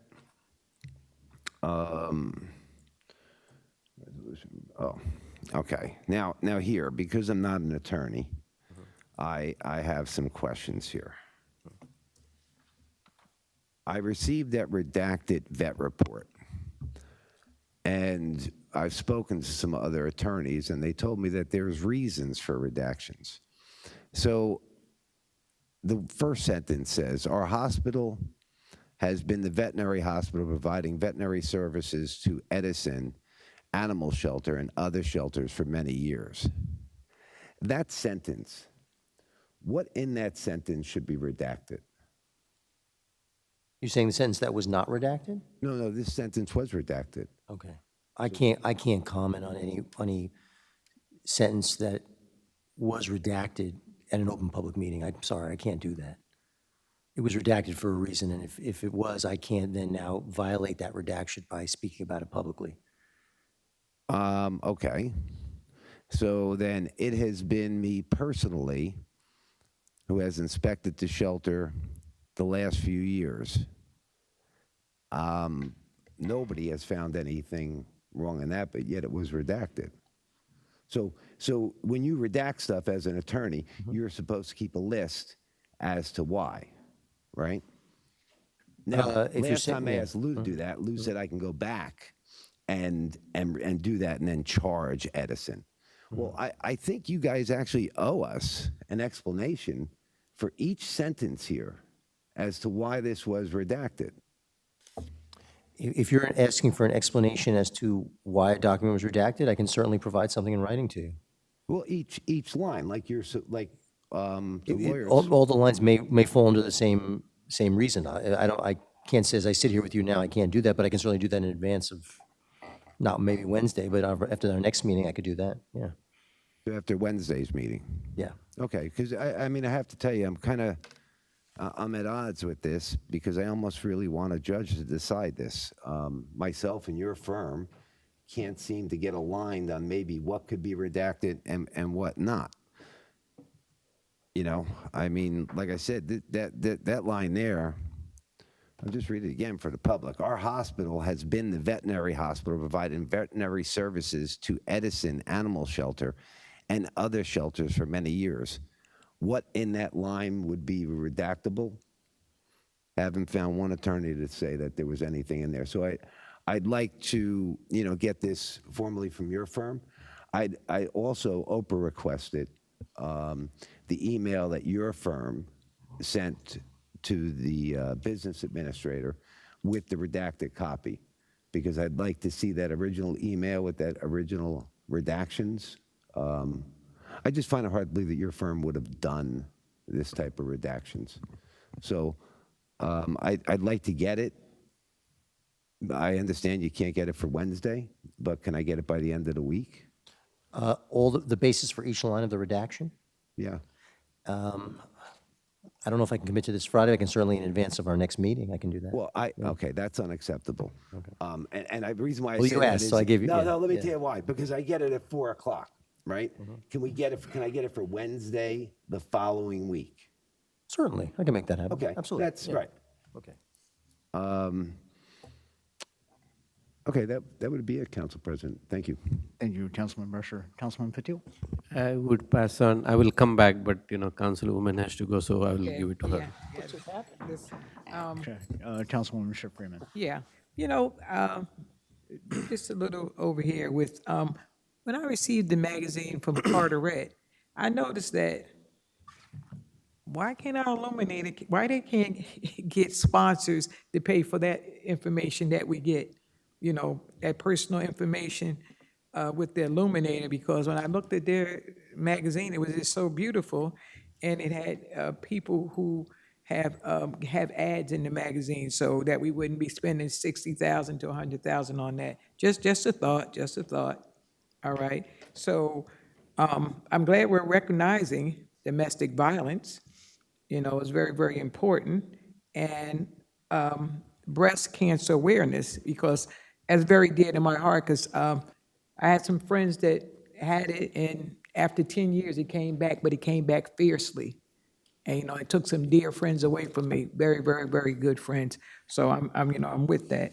Now, the people with the water problem, Edison, 11,000 people, because we're spending all this bond money over and over again, they're terrified that they're going to be sold this time without any say-so, without anybody helping them out, because there's different kind of issues that keep popping up back and forth with Edison Water. So they told me that they're really nervous about it being sold off, because after we spend all these high-priced bonds, then, I don't know what we'll do next. Because one thing that I was good when the previous mayor, we took the bonds and we got the very, very low interest that we could get on. We consolidated them, we got low interest at all, rather than the prices that we're at now.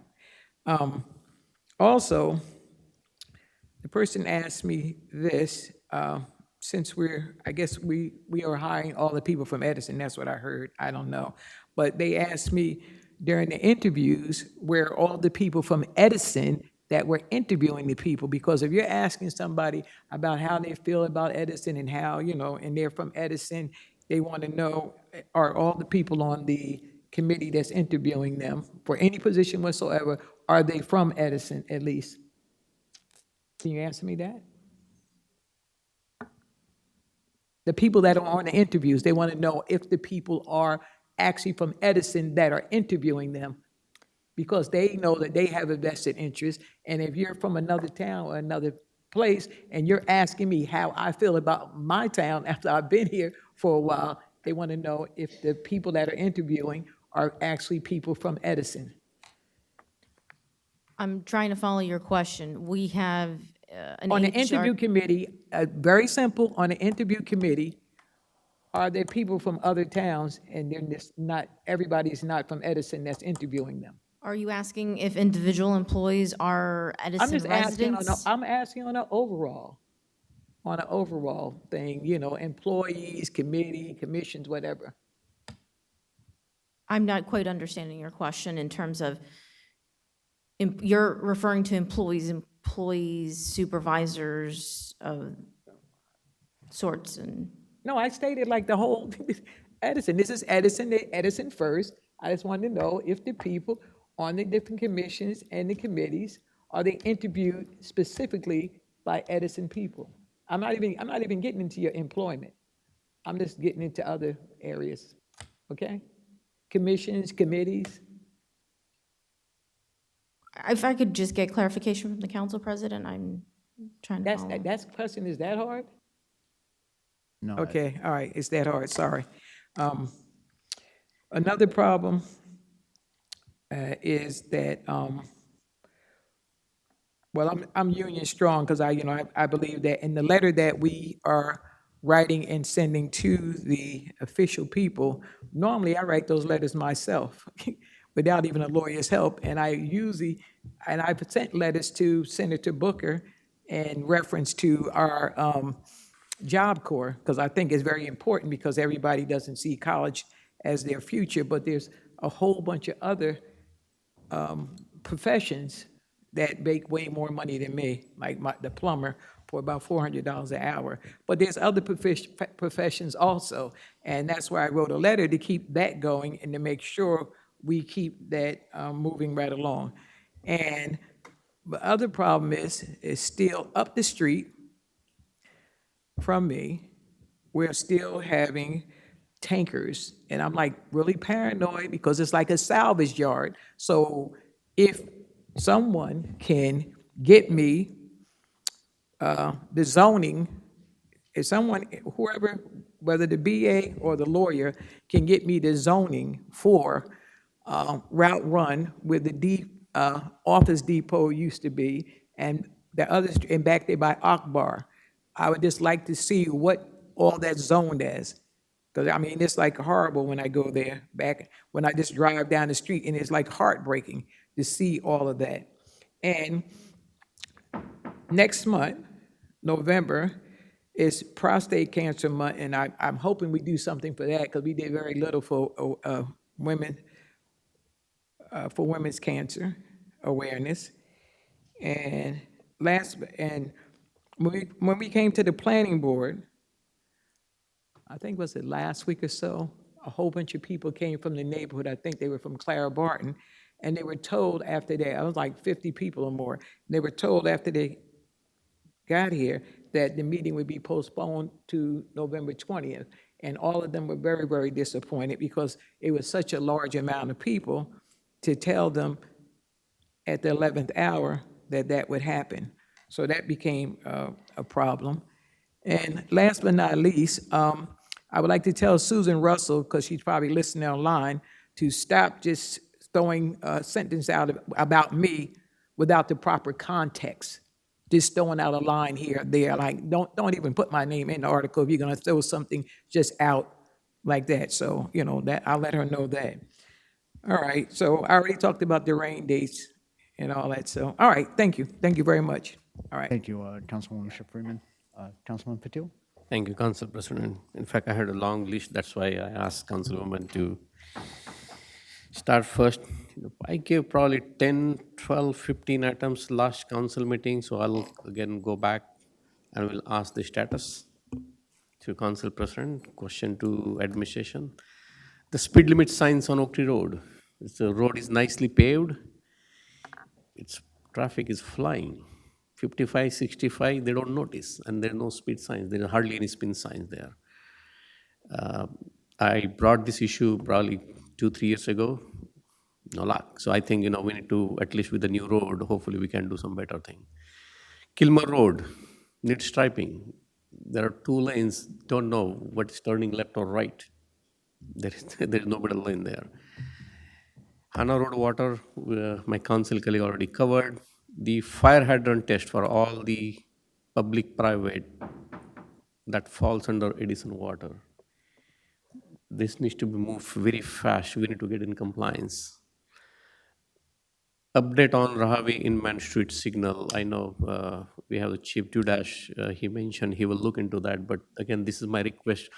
Go back to 2017 records. 2016, 2017, I'm pretty sure we approved, the county approved, and we uh, adopted the resolution saying, we also support that intersection signal. Crossing guards, I don't know where we stand. It's gone from the agenda. Do we know when it's coming back? Or it's probably put on shelf for the next year? The completion of our ETA for Papiani Park turf field, I can see it's coming along, but do we know when the groundbreaking is going to happen? Do you want me to answer? Yes, As I please. go? Yes. Does that help? Okay. Let me just go back to the fire hydrant. The private residents, they're in charge of having those inspected. That was what was clarified at the last meeting. Hannah Road, I'd covered that. That is the private residents that are in charge of making those repairs.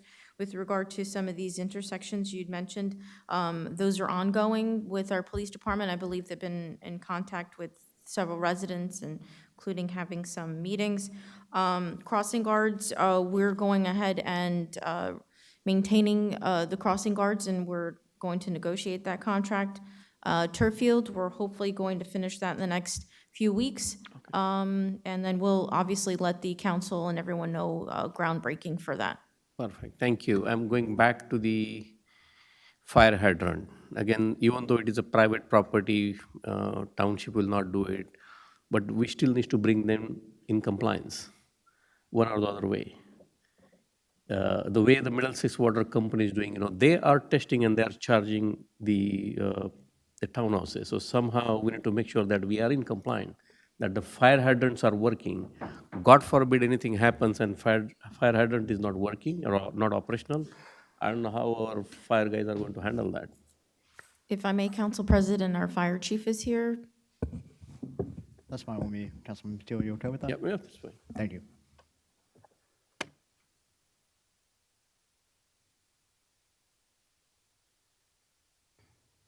Councilman, just to clarify, the fire hydrants, you're talking in the associations? Everywhere, public or private, that falls under Edison Water Utility. So I think it was back in like 2018, I found emails from the last fire marshal where I think it was American Water went and shut it off, but the association is responsible for the hydrants in those complexes for the repairs. I don't know if that helps. I know for a fact I worked with Middlesex Water before Edison. Edison, I have pretty much the numbers, but I don't want to quote, but I know Middlesex Water has 1,152 hydrants we pay for as taxpayers, and they have 94 customers, whether that be Westgate, the Maples, the Oaks, all those, and they do their own fire inspections and give their annual reports, like with sprinklers and stuff like that. So I have Middlesex down. I'm working with Bob Smith and Roger. I want to say, I don't want to quote on the number or whatever, but I'm trying to get a better handle on it right now. Because with American Water, all those apartment complex or condo complexes and all, Talmadge Village, they're all responsible for the hydrants. I'm not speaking about the water, that's something totally different. But hydrants usually fall 99% of the time under the association. I would respectfully disagree on that. I think if you reach out to the Middlesex Water Company, they will give the report that they are charging to the association because they are maintaining. And I have the bills, by the way. This is 2000, I would say 4 years ago, I was working with the association because that's the first time they got charged. And the Middlesex Water Company is going and flushing those hydrants and making sure they are working. So it's not association doing any maintenance, it's a Middlesex Water Company is doing the maintenance. If there is any repair, they would charge back to association. That's a whole different story there. But my ask here is now because it's a Edison Water Company, it's still our responsibility to make sure those fire hydrants are not working. Who repairs, who pays for it, that's not, I don't think I want to talk about that. But at least we have to make sure that they are in compliance, they are working, I'll meet up with Jay after and Sure. just see what complex it is. Absolutely, yeah. Okay. Thank you, sir. My other point here is I don't know if the notifications are going on. I know there are Nixle alerts, Plainfield Road, Stevenville Parkway. They're on and off, they're opening, they're closing. There is the buses that are moving on the road. believe me, the traffic is a mess. And I don't know, I have not seen any police officer around to control that traffic except the intersection where the work is going on. But if you see the miles and miles long line there, either we need to plan the work during the evening hours or late night. I don't know what we can do, but this is really disturbing the entire neighborhood. Now, if you look at the Oak Tree Road, Plainfield, Talmadge, these are the heart lines of that neighborhood. And if you're shutting those, it's creating a lot of chaos there. So if you can plan that thing better, I would really appreciate that. I know my council colleague did brought up the issue on we are paving the roads, but water utility companies are reopening those, and our paving schedule is really getting disturbed. If we enforce our ordinance, probably will not be in that situation. We have this body has passed an ordinance. If any utility company tears up a road, we can force them to comply to restore to the original shape. But that means they might have to repave the entire road. If we can enforce that, probably that will solve the problem rather than halting the bond or halting the paving project there. Another thing is pay-to-play ordinance. Councilman Brasher, I 200% agree. This is the loophole that vendors will try to donate the money as a goodwill, as a good gesture, showing that they are helping bigger, better cause as a community service. But at the same time, they are punishing their neighborhood, doing a bad job. So if you look at 2018, I tried introducing a pay-to-play ordinance on this council dais and it failed because there are conflicts, so many conflicts here. So my ask would be, if we cannot, respectfully, as our attorney said, we cannot introduce that type of ordinance, at least the township can decline that type of donation from those vendors because they are not our good neighbors, they are not the good business that are working in this town. And the reason I'm mentioning specifically Amazon, I don't know how Lisa and you are living there. Every day I see the email and I keep thinking, how you are, first thing you have to bear those consequences. You have to put that in the email and send it. So it's a double and triple work for you. The same vendor, same company, Amazon, if you again go back in 2016, 17, 18, we were promised there will be speed lane with a Rockefeller warehouse, the big warehouse. Speed lane is missing. In good faith, this council approved that project. Guess what? Who is getting penalized? The residents. The traffic is a nightmare. We were told that it is going to solve the traffic congestion in that neighborhood, but hey, who looks at it? So I have this is appeal to mayor, this administration. If Amazon comes up with a check, tell them to fix the problem first and then donate the money. And my last thing, Council President, is somehow we need to work with the Board of Ed to fix the traffic situation. Buses they have the stops right on the main roads while we have the road works going on. It's a safety issue for the kids. If you look at the Talmadge bus stop, there are 15, 20 kids coming out. Here we have a problem. Now the traffic from the both sides is stopped. And there are small kids, they're crossing the road. It's creating really safety hazard. So maybe not this cycle, but at least the next time, I would request, our police chief, the committee, mayor to sit down with the administration, the board administration, before even they float the tender or the quotation in the market to get the bus subscription, etc. But I think we need to do a better job because a lot of parents, they do complain and they have no idea whose jurisdiction it falls in. I get an email saying, we are not able to get the bus subscription, or there is a traffic issue, or we don't have a place to drop the kids. So we need to somehow come up with that common message, maybe from mayor. He's the head of the safety, and this falls under the safety. I think, if we can get that cordial relationship with the Board of Ed, will help a lot. Again, thank you, Council President. Thank you, Councilman Patil. I have nothing else to add. We'll add on for the letter of support in regards to adding Councilman Coyle to that. I just want to make sure no objections to the language on the letter. Okay, so we'll have our clerk mail out to, I believe it was the senator and 2 assemblymen. In regards to the language in our ordinance pertaining to the water and curb stop from the work being performed, there's a notice that was drafted by our water and sewer department. I would like to see clarification on there that it states specifically that the owner of the property has the right to perform the work, because right now, how I read the ordinance, it states that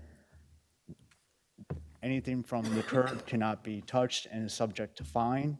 Above that, it states that unless given permission, but in the notice to the property owner, it doesn't specify that they are authorized to do the work, and I think that clarification may be beneficial.